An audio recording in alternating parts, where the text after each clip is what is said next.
আসসালামু আলাইকুম। দূরে কাছে যে যেখানে বসে এই মুহূর্তে আমার এই ভিডিওটা দেখছেন তাদের সবাইকে মাহফুজা কিচেন বিডিতে ওয়েলকাম।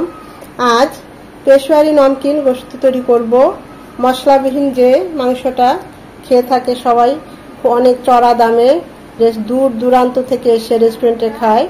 তো খুবই সহজ রান্নাটা, একদমই সহজ, কিন্তু আসলেও খেতে ভালো লাগে, সত্যিই বলছি, ট্রাস্ট মি।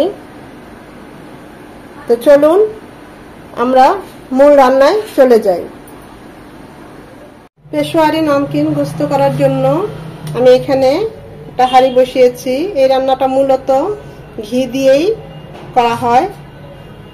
আমি এখানে এই চামচটা আমার 2 চামচের সমান 1 চামচ, এখানে 2 চামচ, আরো 2 চামচ ঘি দিলাম।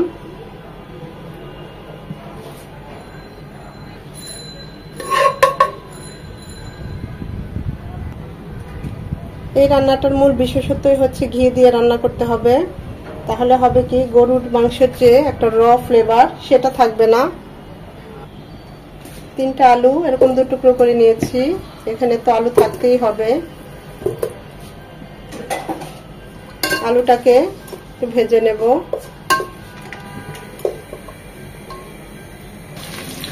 আলুটাকে 2-3 মিনিট ভেজে নেওয়ার পর দিয়ে দিচ্ছি গরুর মাংস। এখানে হাড়, চর্বি এবং মাংস সব মিলে 1 কেজির একটু কম আছে। এখন মাংসটাকেও এভাবে ভেজে নেব।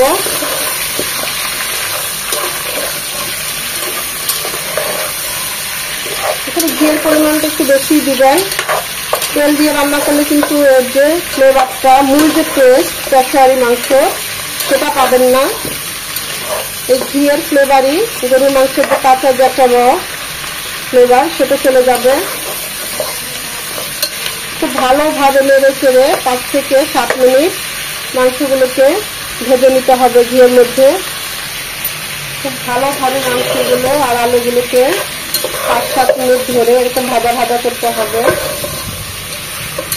কালার চেঞ্জ হয়ে যাবে, খুব ভালোভাবে ভেজে নিতে হবে নেড়ে চেড়ে। মাংসগুলো ভাজতে ভাজতে এরকম একটু লাল লাল হয়ে আসবে। এর পর্যায়ে দিয়ে দিব 12 থেকে 15টা গোলমরিচ, আস্ত গোলমরিচ, কালো গোলমরিচ, আর দিয়ে দিব 4টা কাঁচামরিচ। এভাবে ভেঙে দিয়েছি যেন কাঁচামরিচের ঝালটা বের হয়ে আসে।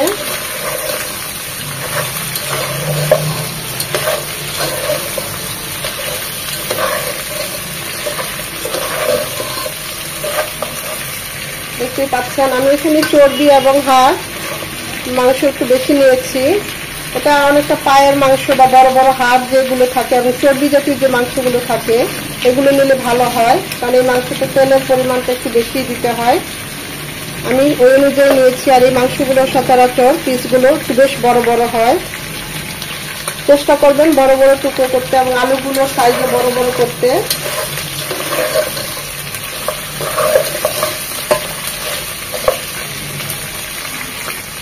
দিয়ে দিব স্বাদ মতো লবণ।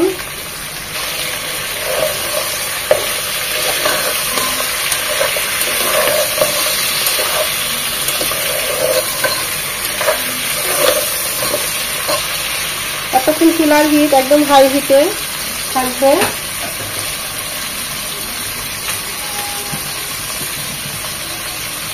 এখন দিয়ে দেবো ফুটানো পানি।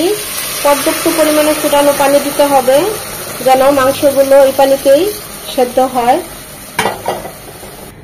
এখন এটা ঢাকা দিয়ে মিডিয়াম টু লো হিটে রান্না করব মিনিমাম 1 ঘন্টা।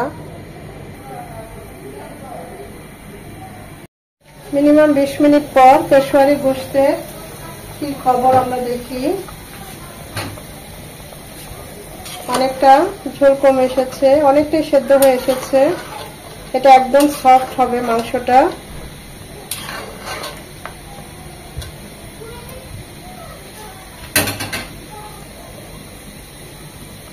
এই পর্যায়ে দিয়ে দিব 1 ফালি আদা কুচি, এরকম জুলিয়ান কাট করে কেটে নিয়েছি উপরে। আর দিয়ে দিব আরো 1 চামচ ঘি। তখন ঘি দিয়েছি মাংসটা রান্নার জন্য, ভাজার জন্য। এখন ঘি দিচ্ছি, এর ফ্লেভারটা পুরো মাংসতে ছড়িয়ে থাকবে, খুব ভালো একটা ফ্লেভার চলে আসবে। এটা রান্না হবে আরো 15-20 মিনিট।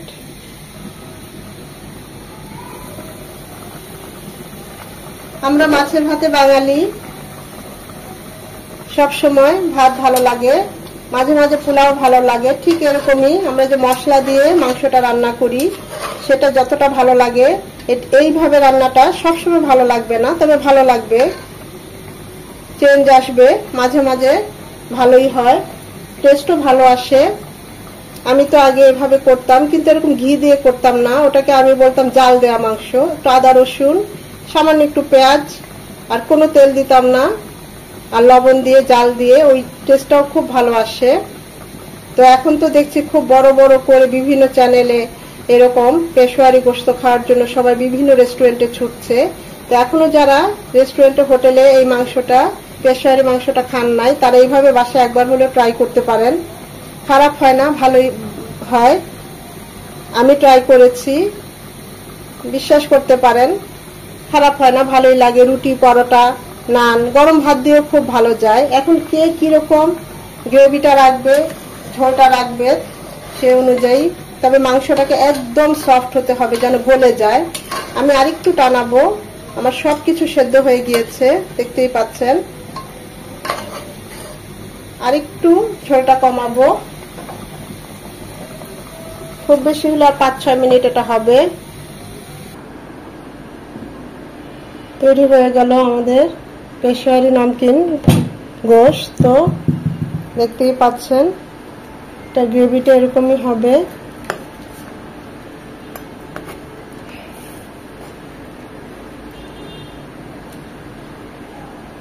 খুব সুন্দর একটা খুশবু বের হয়ে এসেছে, অসাধারণ।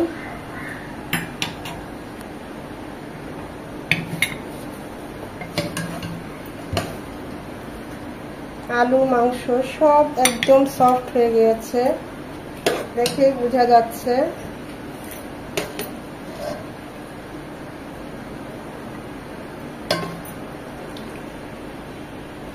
মাংসটা কত সেদ্ধ হয়েছে আপনাদের দেখিয়ে দিচ্ছি, একদম সফট, গরম, প্রচুর গরম, একদম ধরলেই গলে যাচ্ছে, দেখতেই পাচ্ছেন।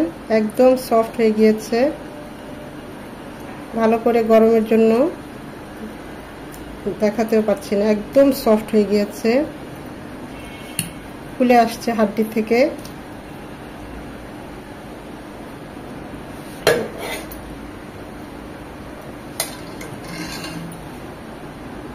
তৈরি হয়ে গেল মশলাবিহীন পেশোয়ারি নমকিন গোশত।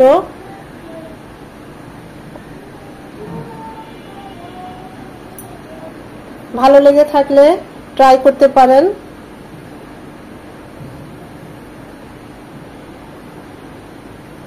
এতক্ষণ যারা আমার ভিডিওটা দেখেছেন তাদের সবাইকে অসংখ্য ধন্যবাদ।